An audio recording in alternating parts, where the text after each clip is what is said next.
맹경제TV는 하나님의 사랑과 은혜를 나누는 복음 영상입니다. 구독하고 알람 설정을 하시면 그 사랑과 은혜를 함께 나누실 수 있습니다. 지난 목요일 오전에 성경 공부 모임에 가기 위해서 굴포천에서 지하철을 탔습니다.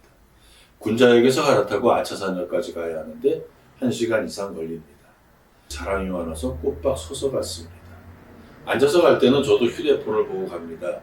딸이 등록해준 넷플릭스로 영화나 드라마 한 편 보면서 갑니다. 근데 자리에 앉지 못할 때는 자연스럽게 주변의 여러 상황이 눈에 들어옵니다. 그 가운데 한 아주머니가 제 눈에 들어왔습니다. 자리를 찾아서 심하게 두리번거리고 있었기 때문이죠.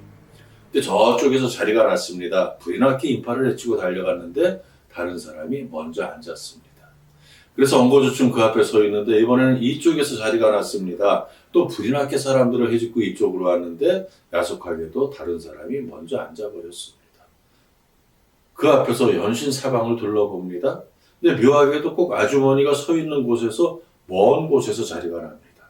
그때마다 달려가지만 계속 다른 사람이 먼저 앉았습니다.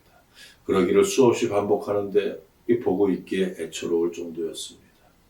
몇 군데의 환승역을 지나면서 서 있는 사람들이 많이 줄어들었지만 이 아주머니는 끝내 자리에 앉지 못하고 고속터미널역에서 내렸습니다. 자리를 양보받을 만큼 연로하지는 않은 분이었는데 보고 있기에 안타까웠습니다. 이분의 모습이 안타까웠던 이유가 있습니다.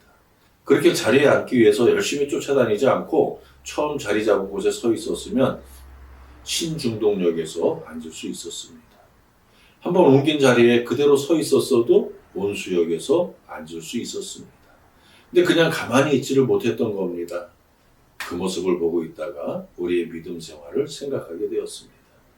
때로는 힘이 들고 어려운 일이 있어도 진득하게 믿음을 지키면 분명히 하나님의 복이 임하게 되어 있습니다. 근데 잠시의 고난을 참지 못하거나 더 좋아 보이는 세상의 유혹에 빠져서 이리저리 쫓아다니다가 믿음을 잃는 사람들이 얼마나 많은지 모릅니다. 믿음 생활 잘하던 분이 점점 영적으로 나태해져 가는 것을 보면 얼마나 안타까운지 모릅니다. 본인은 자신의 신앙이 식어버리는 것을 금방 알아채지 못합니다. 알았을 때는 너무 멀리 가버린 후입니다.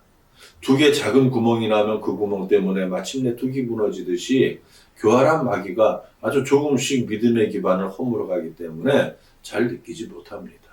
그러면서 더 좋아 보이는 것으로 유혹하고 믿음의 진리에 대해 의심하는 마음을 넣어주고 그러면 예수 잘 믿던 사람이 세상으로 가거나 오히려 안티가 되어버리는 겁니다. 주님께서 세워주신 교회 안에서 함께 주를 섬기며 끊임없이 서로를 돌아보며 사단 마귀가 틈타지 못하도록 항상 격려하고 위로하며 믿음으로 북돋아 주어야 합니다. 믿음은 바라는 것들의 실상이요 보이지 않는 것들의 증거라는 말씀이 히브리서 11장 첫머리에 있습니다. 비록 두 눈에 보이지 않지만 인내하고 믿음을 지키면 마침내 열매가 맺어지고 영의 눈이 열려서 하나님의 영광을 보게 될 것입니다. 우리가 믿는 믿음의 진리는 절대로 변하지 않습니다. 그러기에 우리의 믿음도 변하지 않아야 하고 흔들림이 없어야 합니다. 어느 교회 집사님 이야기를 해드릴 텐데 이게 이 영상을 보는 평신도 가운데 어떤 분의 이야기일 수도 있습니다. 잘 들으시고요. 혹시 나의 이야기 아닌지 생각해 보세요. 나름대로 열심히 있는 집사님입니다. 그런데 한 가지 해결하지 못하고 있는 일이 있었습니다. 주일이 되면 빠짐없이 주님을 찾고 열심히 교회를 섬기지만 평일에는 또 다른 주님과 함께 지내는 시간이 많다는 겁니다. 술을 못 끊고 있었다는 말이죠. 아니 정확히 말하면 스스로 이런저런 불가피한 상황을 핑계대면서 술을 즐기고 있었는지도 모릅니다. 그래서 밤늦도록 마시고 나면 다음날 아침에는 몸도 힘들었지만 마음도 힘들었습니다. 술을 즐기는 삶이 하나님이 기뻐하시는 삶은 아니라는 것은 알고 있었기 때문입니다. 그래서 매번 오늘만큼은 술을 마시지 않으리라고 굳은 결심을 하지만 번번이 결심이 무너지고 말았습니다. 그러던 어느 날의 일입니다. 아침에 출근하자마자 책상에 앉은 그는 이렇게 기도했습니다. 하나님, 오늘은 퇴근할 때까지 제발 술 친구들 중에 아무도 전화하지 않게 해주십시오. 아니면 계속 통화 중일 때만 전화하거나 화장실에 갔을 때 전화해서 제가 못 받게 해주십시오. 근데 정확히 오후 4시가 되니까 술 친구로부터 전화가 왔습니다. 왜? 별일 없지? 오늘도 이수 찍어야지. 퇴근하고 어제 그 집으로 와. 수학이 넘어 들리는 친구의 말을 들으면서 속으로 이렇게 기도합니다. 하나님 안 된다고 하게 하시고 제 마음이 약해서 그러자고 하려고 하면 혓바닥에 확 꼬이게 해주십시오. 근데 대답은 그래야지 이렇게 나옵니다. 그래서 다시 기도합니다. 하나님 오늘 퇴근하기 전에 사장님이 야근시켜서 못 나가게 해주십시오. 혹시 그렇지 않거든 집에서 빨리 들어오라는 전화가 오게 해주십시오. 이렇게 기도하고 있는데 사장님이 나오더니 이럽니다. 나 오늘 먼저 갈 테니 일 마무리 잘들 하고 일찍들 가세요. 그리고는 기다렸다는 듯이 와이프에게서 전화가 옵니다. 여보 나 지금 동창들 만나고 있는데 좀 늦을 거니까 당신도 아예 저녁 먹고 들어와. 마지못해 술 친구와 약속한 곳으로 가면서 버스가 파업 때문에 운행을 못하게 해주십시오 하고 기도하는데 빈 버스 세대가 나란히 들어옵니다. 술집에 가면서도 계속 기도합니다. 들어가자마자 자리가 하나도 없어서 서 있다가 다시 나오게 해주십시오. 들어갔더니 텅 비어서 친구와 독상을 받았습니다. 결국 술과 안주를 주문했지만 이렇게 기도합니다. 주님, 안주만 먹고 버티게 해주십시오. 그리고 먹고 마시다가 깨어보니 밤이 지나고 다음날 아침에 자기도 모르는 길바닥에 누워있는 겁니다. 이럴 때 어떤 기도를 하겠습니까? 하나님, 어제 제가 그토록 간절히 기도하지 않았습니까? 수없이 도와달라고 기도했는데 어째서 왜 그냥 내버려 두신 겁니까?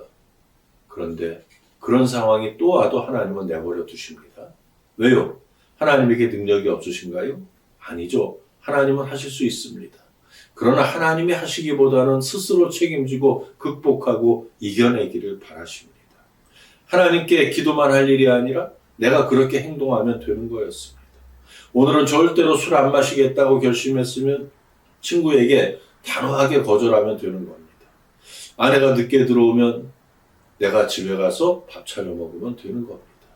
만약 그랬더라면 하나님이 더 확실하게 술의 유혹을 물리칠 수 있도록 도와주셨을 겁니다.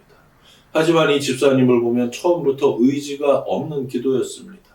술의 유혹을 물리칠 생각이 조금도 없었던 겁니다. 온전한 신앙의 삶과 술의 유혹이라는 내면의 갈등에서 이미 술의 유혹이 승리하고 있었던 겁니다. 그러면서도 신앙인이라는 양심 때문에 하나님이 자신을 강제로 조종해 주시기를 바랐던 것이죠. 하지만 하나님은 그런 일은 절대로 안 하십니다. 하나님은 우리가 더 깊고 온전한 신앙인으로 살기를 원하십니다. 우리가 온전한 믿음으로 결단하고 하나님의 말씀대로 살기 위해 전심으로 노력할 때 하나님도 기쁨으로 도우시는 겁니다. 우리에게 더 깊고 온전한 믿음, 결단하고 행동하는 믿음이 필요합니다. 이런 믿음을 소유하고 늘 유혹에서 승리해서 주님의 기쁨이 되시기를 소원합니다. 오늘도 함께해 주셔서 감사합니다. 주님의 사랑으로 축복합니다.